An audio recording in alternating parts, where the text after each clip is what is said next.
नमस्कार मित्रों, मैं डॉक्टर मुकेश आप सभी का एक बार फिर से हार्दिक अभिनंदन करता हूं आपके चैनल एस्ट्रो नक्षत्र 27 पर।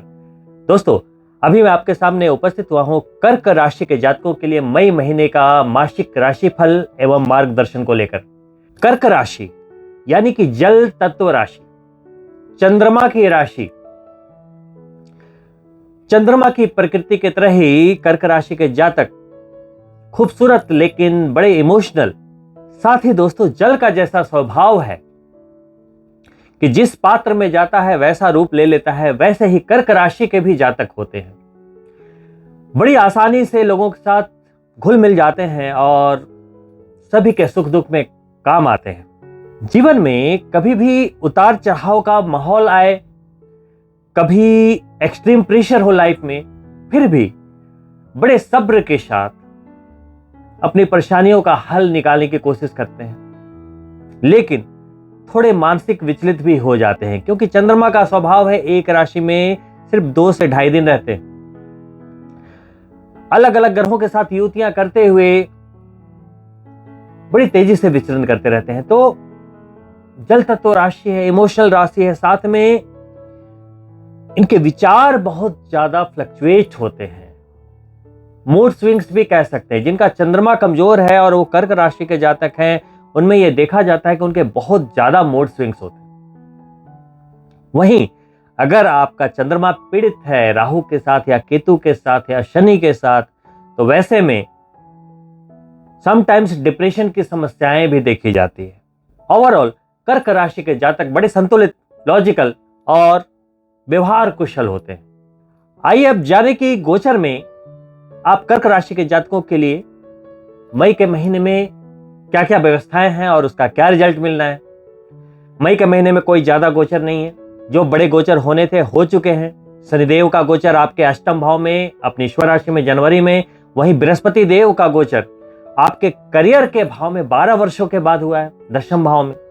पहले से राहु विराजमान है वहां पे। 1 साल तक आपके करियर को मजबूती देते हुए देवगुरु बृहस्पति वही विराजित रहेंगे। आपके करियर के भाव में राहु का विराजमान होना और उनके शम सप्तक रहने वाले केतु आपके चतुर्थ भाव में विराजमान है। बुध की स्थिति फिलहाल आपके दशम भाव में ही बनी हुई है और सबसे इंपॉर्टेंट, सूर्य देव जो ग्रहों के राजा कहलाते हैं, पूरे वर्ष में सिर्फ 1 महीने के लिए उच्च के होते हैं। वो महीना होता है 15 अप्रैल से 15 मई, यानी कि सूर्य देव अभी उच्च के आपके दशम भाव में गोचर कर रहे हैं। सूर्य आपके लिक्विडिटी के कारक हैं, आपके धनेश हैं, तो ये जो महीना है धन के संग्रह का है। अगर आप बिजनेसमैन हैं तो आप इसकी अनुभूति कर सकते हैं। बड़ी मात्रा में आप धन संग्रह करने में सक्षम होंगे, खर्चों पे नियंत्रण बना पाएंगे। वहीं 15 मई को सूर्य दशम भाव से निकलते हुए एकादश भाव में आपके इनकम के भाव में प्रवेश करेंगे। गोचर शास्त्र के अनुसार सूर्य देव का गोचर जन्म चंद्रमा से 3, 6, 10 और 11 भाव में सबसे सर्वश्रेष्ठ माना जाता है, यानी कि गोचर भी सर्वश्रेष्ठ और सूर्य उच्च के भी, यानी कि उनकी पावर भी सर्वश्रेष्ठ है। कहां पे? पहले 15 दिन आपके करियर के भाव में और दूसरे 15 दिन मई के आपके इनकम के भाव में। इनकम के भाव में तो पूरे 1 महीने रहेंगे, बट मई की बात कर रहा हूं। 15 दिन करियर, 15 दिन इनकम, यानी कि आपके करियर की मजबूती सूर्य के गोचर के आधार पे जबरदस्त। ऐसे समय में जो जॉबलेस थे उन्हें जॉब मिल सकता है। कार्य में कोई परिवर्तन करना चाहे, नए अवसरों को अगर आप लेना चाहें, अपने स्थान को परिवर्तित करना चाहें, अपने जॉब को परिवर्तित करना चाहें, स्विच करना चाहें, बहुत अच्छा समय। पहले भी बता चुका हूं, राहु अभी दशम में है। फॉरेन की आपको अपॉर्चुनिटीज मिलेंगी, अवसर मिलेंगे। अगर आप सक्षम हैं अपने आप को फॉरेन कनेक्शन के साथ एस्टेब्लिश करने में, कर सकते हैं, बढ़िया फायदा मिलेगा। वहीं जो जातक पहले से फॉरेन से कनेक्टेड हैं, राहु का दशम में होना भी एक अपने आप में वरदान से कम नहीं। करियर के मामले में बहुत अच्छा माना जाता है। वहीं बृहस्पति षष्ठेश यानी छठे भाव के कारक है, जहां से रोग को देखते हैं, शत्रु को देखते हैं, कर्जे को देखते हैं। अगर आपके ऊपर कोई ईएमआई चल रही है, या कोई शत्रु आपके खिलाफ बैकबाइटिंग कर रहा है, परेशान कर रहा है, या कोई रोग आपको लग रहा है कि कुछ संभावित है, या आप किसी रोग में पहले से चल रहे हैं, मान लो डायबिटीज, बीपी इत्यादि, जो आजकल के एक नॉर्मल डिजीज कहे जाते हैं, तो वहां के स्वामी होते हुए लाभ क्या होगा बताता हूं। वहां के स्वामी होते हुए और आपके भाग्य के नवम भाव के स्वामी होते हुए, नवम भाव क्या है? पिता और धर्म, और उसके कारक ही है गुरु। वो चले गए आपके दशम में, केंद्र में, त्रिकोण का स्वामी केंद्र में। भाग्य का जबरदस्त साथ आपके करियर, आपके बिजनेस, आपके प्रोफेशन को मिलता हुआ। काम आपका इतना बढ़िया चलेगा, आपको प्रमोशंस मिलेंगे, क्योंकि सूर्यदेव आपके एकादश में भी जाने वाले हैं। अचानक लाभ की प्राप्ति होगी कि आपके पहले के ईएमआईज के जो दबाव है उससे आप उबर पाएंगे, अगर आप चाहें तो। क्योंकि दोस्तों, एक वर्ष के लिए बृहस्पति की स्थिति इतनी अच्छी बनी हुई है कि दशम में बैठेंगे तो पांचवी दृष्टि जाएगी आपके लिक्विडिटी हाउस पे, धन के भाव।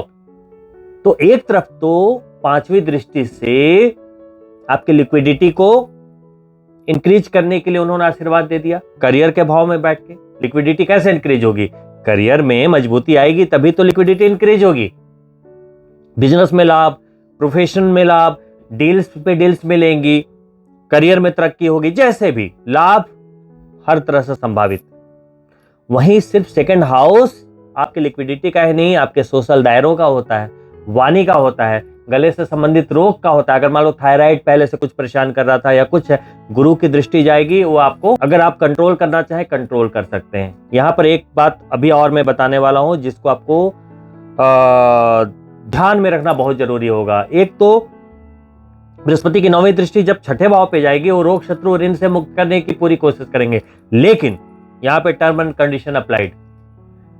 ये गोचर की बात की मैंने कि गोचर में आया, ये लाभ मिलेगा आपको, लेकिन आप जन्म पत्रिका देखिए, वहां पे गुरु की दो स्थितियां हो सकती है। गुरु अशुभ भी हो सकते हैं, शुभ भी हो सकते हैं।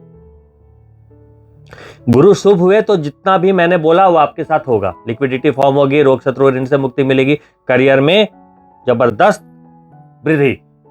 वहीं अगर आपकी कुंडली में गुरु अशुभ हुए तो आपको सावधान होने की जरूरत है।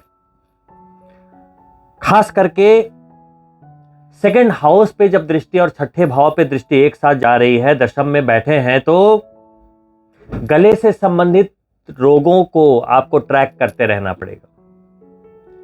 वहीं अगर कुंडली में गुरु की स्थिति खराब भी है, घबराने की आवश्यकता नहीं है। पीली चीजों का दान प्रति बृहस्पतिवार को कीजिए। केले में जल चढ़ाइए, हल्दी मिलाकर, हर बृहस्पतिवार को। बहुत इजीली प्रसन्न हो जाते हैं। देखो, गुरु धर्म के कारक है, बृहस्पति भगवान जो है धर्म के कारक है। धार्मिक गतिविधियों से जुड़े, भगवान के प्रति आस्था रखें, गुरु ऐसे ही प्रसन्न हो जाते हैं। शनि जैसे नियत से प्रसन्न होते हैं, वैसे ही गुरु धार्मिक आस्था से प्रसन्न होते हैं। भगवान मंदिर मंदिर भटकने से भगवान नहीं मिलते, भगवान मिलते हैं अपने आप से कनेक्ट करने। आप मंदिर में जाओ, चाहे आप केदारनाथ जाओ, बद्रीनाथ जाओ, वैष्णो देवी जाओ, तिरुपति बालाजी जाओ, कहीं भी चले जाओ, भगवान के दर्शन मूर्त में नहीं होते, आपके अंदर होते। आपकी आंखें देखती है, दर्शन कहां प्राप्त हुआ? आंखें बंद कर लोगे, दर्शन होगा क्या? जो भी होता है आपके अंदर होता है। कनेक्शन की बात कर रहा हूं, कनेक्शन की बात। कर्म जो है वो आपकी नीयत है, आप कैसे सोचते हैं अंदर, जब आपको कोई देख नहीं रहा। दिखाने के लिए आप क्या हैं वो नहीं, अंदर से आप क्या हैं, रियल यू। वो शनि को प्रसन्न कर देता है अगर आप ट्रांसफॉर्म हो गए। वहीं पे गुरु दिखाने के लिए पूजा पाठ दान कर रहे हो नहीं, 50 रुपए दिए जी, सेल्फी ले रहे, भंडारा करवा रहे जी, वीडियो बनाकर फेसबुक पे डाल रहे, ग्रुप पे डाल रहे। इंटरनल जो कनेक्शन है भगवान के लिए, वो कुछ नहीं चाहता भगवान से, बस भगवान की सेवा किया, वो होती है आस्था से कनेक्शन। तो गुरु को ठीक करना है तो रेमेडी बहुत ज्यादा करने की जरूरत नहीं, ट्रांसफॉर्मेशन जरूरी है, सही तरीके से कनेक्शन जरूरी है। वहीं आपके करियर के भाव में राहु सूर्य है, राहु गुरु हैं। लोग बोलेंगे जी चांडाल दोष बन रहा है, अक्टूबर तक ये हो जाएगा, वो हो जाएगा, नौकरी छूट जाएगी, ऐसे हो जाएगा, वैसे हो जाएगा। नहीं, सूर्य राहु है, ग्रहण दोष बन रहा है, कुछ नहीं होगा। सूर्य उच्च के है, डोमिनेंसी है, ये तो मैटर है, यही क्लोज करता हूं मैं। ग्रहण दोष का कोई असर नहीं होगा। 15 दिन बीत चुके, कुछ हुआ क्या? नहीं हुआ, आगे भी नहीं होगा। That's all. वहीं पे राहु और गुरु है, करियर में कोई प्रॉब्लम नहीं आएगी। राहु विदेश का कारक है, विदेशी कनेक्शंस मिलेंगे। देखो, राहु सिर्फ क्या करता है? एक्साइटेड करता है। राहु कोई ग्रह नहीं है, वो जहां बैठता है उस राशि के गुण ले लेता है। अभी किस राशि में बैठा है? मंगल की राशि में। मंगल अग्नि तत्व है, उसके गुण ले लेगा, आपके अंदर एनर्जी देगा काम करने की, लेकिन थोड़ा एक्साइटेड करता है। इंपल्सिव डिसीजन ले सकते हो, एक्साइटेड होकर कुछ डिसीजन ले सकते हो, वहीं पे गड़बड़ी होती है। कोई दूसरा हमारे साथ कुछ नहीं करता, हम अपने भस्मासुर खुद होते हैं। अपने निर्णय से ही हम अपना हाथ अपने सिर के ऊपर रखते हैं और भस्म हो जाते हैं। 7.5 हो या बड़े से बड़ा कोई दुर्योग, तब तक आपका कुछ नहीं बिगाड़ सकती जब तक आपका डिसीजन सही है, आपकी सोच सही, आपकी नीयत सही है, आपके हौसले बुलंद हैं, कोई अशुभ गोचर आपका कुछ बिगाड़ ही नहीं सकती। कर्म ही सर्वस्व है। रावण पहले जय नाम के द्वारपाल थे विष्णु लोक में, वैकुंठ धाम में। उनके द्वारा ऋषियों का अपमान होने के कारण ऋषियों ने उनको श्राप दे दिया कि तुम्हें 3 जन्म में श्री हरि विष्णु के हाथों से मारा जाना पड़ेगा, तब जाकर तुम वापस यहां आ सकते। वो तो विष्णु भगवान के कहने पे इसे थोड़ा मिनिमाइज कर दिया ऋषि मुनियों ने। तो पहले हिरण्याक्ष के रूप में उन्होंने इतनी परेशानी क्रिएट की कि वाराह रूप धारण करके श्री हरि विष्णु को आना पड़ा और उनका वध करना पड़ा। फिर त्रेता युग में रावण बन के आए। धैर्य देखिए, हम एक पल धैर्य नहीं रखते। ये 3 जन्मों तक पूरी स्ट्रैटेजी के तहत 3 बार भगवान को धरती पर आने पर विवश कर दिया कि आपको मुझे मारना पड़ेगा। इनका लक्ष्य ही तो था, धैर्य ही तो था। फिर द्वापर युग में श्री कृष्ण भगवान के हाथों उन्होंने अपना वध करवाया, यानी कि श्री हरि विष्णु के 3 अवतारों के हाथों अपना वध करवा कर वो वापस अपनी पदवी वैकुंठ धाम में पाई। तो रावण सिर्फ ऐसे ही जिद्दी नहीं था, तो रावण के और 3 जन्म देख लीजिए वो कितना जिद्दी था। तो दोस्तों, हम कलयुग में जी रहे हैं, तो हमें पिछले जन्म का कुछ याद नहीं, हमें तो 2 साल पहले का भी याद नहीं रह जाता, या हम याद रखना नहीं चाहते। परंतु आपके कर्म हमेशा आपको याद रखते हैं। कर्म हमेशा आपको उसी तरह से ढूंढ लेता है और आपका किया आपको वापस कर देता है। जैसे कि एक बछड़ा भीड़ में कहीं भी अपनी मम्मी को ढूंढ ही लेता है ना। आप आज किसी की बुराई कर रहे हैं, किसी का धन हड़प रहे हैं, किसी की चुगली करके आनंद ले रहे हैं, किसी के दुखों का मजा ले रहे हैं, किसी के पैसे हड़प गए, टाइम पे टाइम देते जा रहे हो, पैसा हड़प गए, चिंता मत करो, बहुत जल्द आपका भी वक्त आएगा। शनि बोलते हैं आज मैं प्रसन्न हो जाऊंगा। आज अपनी नीयत बदल लो, बाहर से मत दिखाओ, कपड़े मत बदलो, पाउडर लगाकर अपने शकल को मत छुपाओ। बदलना है तो अंदर से बदलो। इमीडिएट प्रसन्न हो जाएंगे, आपके सारे काम बनने लगेंगे। काम इसलिए नहीं बनते कि आप अंदर से नहीं बदलना चाहते। दोस्तों, वही मई का जो पहला गोचर 2 मई को ही होगा, वो आपके इनकम के स्वामी और चतुर्थ भाव के स्वामी। चतुर्थ भाव क्या है? आपकी माता का सुख है, घर है, गाड़ी है, जितने भी भौतिक सुख संपदाएं हैं या आत्मिक सुख, आप अंदर से कितने खुश हैं, उसका स्वामी होते हुए शुक्र खुद ही परफेक्शन का कारक है, और इनकम के स्वामी होते हुए कर्क राशि के लिए 2 मई को ही विदेश भाव में गोचर करेंगे 28 दिनों के लिए, पूरे मई। फिर 30 तारीख को वहां से निकलते हुए लगन में चले जाएंगे। फिर से 1 और 11 का कनेक्शन बनेगा, बहुत अच्छा। ये योग मई के महीने में खासकर विदेश से आपको जोड़ता हुआ, विदेशी लाभ से जोड़ता हुआ, अगर आप पहले से विदेशी कंपनियों से जुड़े हुए, मल्टीनेशनल कंपनीज से जुड़े हुए हैं, मल्टीनेशनल कंपनी में जॉब करते हैं, बहुत ही अच्छा संजोग। शुक्र का ये गोचर आपको कई तरह के लाभ दे जाएगा। वहीं 15 मई को सूर्य राशि को बदलते हुए एकादश भाव में, वृषभ राशि में, शुक्रदेव की राशि में समुचित लाभ देते हुए, और ये वो समय होगा 15 मई से लेकर पूरे लास्ट मई तक। अगर आपने जो कार्य पहले कर दिया है उसका लाभ कमाने का, प्रमोशन होना होगा हो जाएगा, ट्रांसफर होना होगा हो जाएगा, नए अवसरों को आपने पहले से ओके कर दिया है, मिल जाएगा। यानी हर तरह के लाभ का समय। सूर्य अभी उच्च के हैं मई में, अगर वो लाभ के भाव में चले भी जाएंगे तो अचानक से डाउन थोड़ी होंगे। सूर्य जब मेष राशि के आसपास होते हैं मजबूती बनी रहती है। दोस्तों, अभी तक मैं कर रहा था लाभ की बात। अभी तक जो भी मैंने बातें की वो शुक्र और सूर्य से संबंधित अच्छे गोचर के थे, बृहस्पति से संबंधित अच्छे गोचर के थे।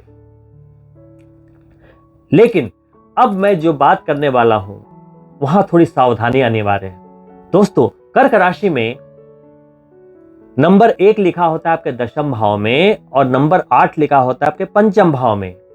नंबर 1 यानी कि आपके करियर का स्वामी, और नंबर 8 यानी कि आपके पंचम भाव का स्वामी, यानी कि संतान, एडुकेशन, प्रेम संबंधों को दिखाता हुआ। करियर, संतान, एडुकेशन, प्रेम संबंध, उसका लॉर्ड मंगल अभी मिथुन राशि में गोचर कर रहे थे, आपके विदेश भाव में गोचर कर रहे थे, 12वें भाव में गोचर कर रहे थे। वो आपकी ही राशि में लगन भाव में प्रथम भाव में गोचर करेंगे, और आपकी जो राशि है नंबर 4 मंगल देव के लिए उनकी नीच राशि होती है। नीच राशि का मतलब वहां जाते ही मंगल देव के अंदर उनकी जो पावर होगी, उनकी जो एग्जीक्यूशन पावर जिसको कहेंगे, फल देने की क्षमता, वो 0 हो जाएगी। अब इतने लाभ के योगायोग बने हुए, और अचानक से आपके करियर का लॉर्ड और पंचम भाव का लॉर्ड नीच का हो जाएगा तो समस्या आ सकती है। अगर आपकी कुंडली में भी मंगल की स्थिति डाउन है, क्योंकि सिर्फ नीच के ही नहीं होंगे, अष्टम में शनि है, मंगल जाएंगे प्रथम भाव में, षडाष्टक योग बनेगा, 6-8 के अक्ष पे आ रहे हैं, जो कि अच्छा नहीं माना जाता। यहां सावधानी अनिवार्य है। फटाफट अपनी कुंडली चेक कराएं, देखें आपकी कुंडली में क्या योगा योग है। मंगल अशुभ है तो फटाफट उनके बीज मंत्रों का जाप करें, मंगल के दान प्रारंभ कर दें, मंगल कवच प्रारंभ कर दें। गूगल में डालेंगे मंगल कवच, आ जाएगा। धरणी गर्भ शंभुतम विद्युत कांति समप्रभम करके पहला लाइन आएगा, उसका पाठ प्रतिदिन करें। कुल मिलाकर मंगल पे बिल्कुल पैनी दृष्टि रखें, क्योंकि मंगल कर सकता है आपके अच्छे समय में अमंगल। बहुत इंपॉर्टेंट है। शनि अष्टम भाव में है, पहले से ही शनि की ढैया चल रही है। दोस्तों, आप कर्क राशि के जातकों के लिए, अगर आप स्टूडेंट हैं और मई या जून में कोई महत्वपूर्ण एग्जामिनेशन देने वाले थे, सावधानी की आवश्यकता, क्योंकि एडुकेशन के कारक मंगल नीच के हो रहे। वहीं प्रेम संबंध में अगर आप थे और वहां पे कुछ भी संतुलन अगर नहीं बन रहा था, कुछ प्रॉब्लम आ रही थी, तो थोड़ा 1-2 महीने अवॉइड करें कोई भी बात विवाद। वहीं अगर आप संतान के लिए सोच रहे थे तो ये समय थोड़ी सावधानी का होगा। इवन की कंसीव करने के बाद भी सावधानी बहुत अनिवार्य। सिर्फ मंगल नीच के नहीं है, षडाष्टक योग में है तो सावधानी बहुत ज्यादा अनिवार्य। मंगल नीच के हो रहे हैं, लेकिन उनकी दृष्टियों पे भी थोड़ा आपको मैं ध्यान दिलाना चाहूंगा। चतुर्थ दृष्टि आपके चतुर्थ भाव पर, मंगल की चौथी दृष्टि होती है, 7वीं और 8वीं। तो चतुर्थ भाव क्या है? मंगल है भूमि, जमीनी विवाद का कारक, कोर्ट कचहरी, कोई भी लिटिगेशन इत्यादि। तो पहले से कोई जमीन से रिलेटेड कोई भी मामला अगर चल रहा था, या आप कुछ केस मुकदमे के लिए आगे बढ़ने वाले थे, अभी नहीं बढ़ना, प्रॉब्लम आ जाएगी। वहीं 7वीं दृष्टि सप्तम भाव पर जा रही है, आपके स्पाउस पर जा रही है, तो स्पाउस के हेल्थ का बहुत ज्यादा ध्यान रखना है। और 8वीं दृष्टि खुद शनि पे जा रही है, जिनकी ढैया पर चल रही है। इसी को कहते हैं षडाष्टक योग, मंगल शनि का योग। अगर आप गूगल में पढ़ेंगे या शास्त्रों में पढ़ेंगे, आप समझ जाएंगे कि कहीं ना कहीं ये थोड़ा अमंगल करता है। तो यहां पे सावधानी बहुत अनिवार्य है। तो दोस्तों, अभी तक मैंने आपको जो बताया, सारे ग्रहों में सूर्य, बृहस्पति, बुध, राहु, केतु, शुक्र सब बढ़िया पोजीशन में। सिर्फ आपको मंगल पे ध्यान रखना है और थोड़ा शनि पे। शनिदेव के लिए जैसा कि मैंने बताया, नियत का ट्रांसफॉर्मेशन। साथ ही अगर आप शनिवार के दिन सुंदरकांड का पाठ करते हैं, शमी के पौधे में जल इत्यादि चढ़ाते हैं, तो शनि भी बड़े अच्छे रिजल्ट देते हैं। तो बस ये छोटे छोटे उपाय करके मई के महीने में आगे बढ़ते रहें। दोस्तों, गीता में लिखा है, हमारा जो अधिकार है सिर्फ कर्म करने पर है, फल की चिंता करना व्यर्थ है। तो गोचर में बन रहे योगायोग या अशुभ योगों से हम क्यों डरें? अपना कार्य करते रहना है, रुकना नहीं है। कर्म कभी निष्फल नहीं होता। कृष्णा कहते हैं, बस कर्म तुम्हारा कल होगा। अगर कर्म में सच्चाई है तो हर संकट का हल होगा, आज नहीं तो कल होगा। तेरा कर्म कहां निष्फल होगा, हर संकट का हल होगा। लोहा जितना तपता है उतनी ताकत भरता है। सोने पे जितनी आग लगे उतना ही प्रखर निखरता है। हीरे पे जितनी धार लगे उतना ही खूब चमकता है। मिट्टी का बर्तन पकता है तो धुन पे खनकता है। सूरज जैसा बनना है तो सूरज जैसा जलना होगा। नदियों सा आदर पाना है तो पर्वत छोड़ निकलना होगा। हम आदम के बेटे हैं, क्यों सोचे राह सरल होगा। थोड़ा वक्त लगेगा लेकिन कर्म कहां निष्फल होगा। हर एक संकट का हल होगा, आज नहीं तो कल होगा। और दोस्तों, इन्हीं शुभकामनाओं के साथ कि आपके भी सारे संकटों का हल हो और मई का महीना आपने जैसा सोचा हो, आपके लक्ष्य की ओर एक और माइलस्टोन को ऐड करता हुआ आपसे विदा ले। मैं आपसे अनुमति चाहूंगा, अगर आप मेरे चैनल को पहली बार देख रहे हैं तो सब्सक्राइब करना ना भूलें। वहीं अगर आपको वीडियो इंफॉर्मेटिव लगा हो, लाइक करना ना भूलें और अपने मित्रों के लिए शेयर भी अवश्य करें। बहुत ही जल्द मिलता हूं दूसरी वीडियो में, तब तक के लिए नमस्कार मित्रों।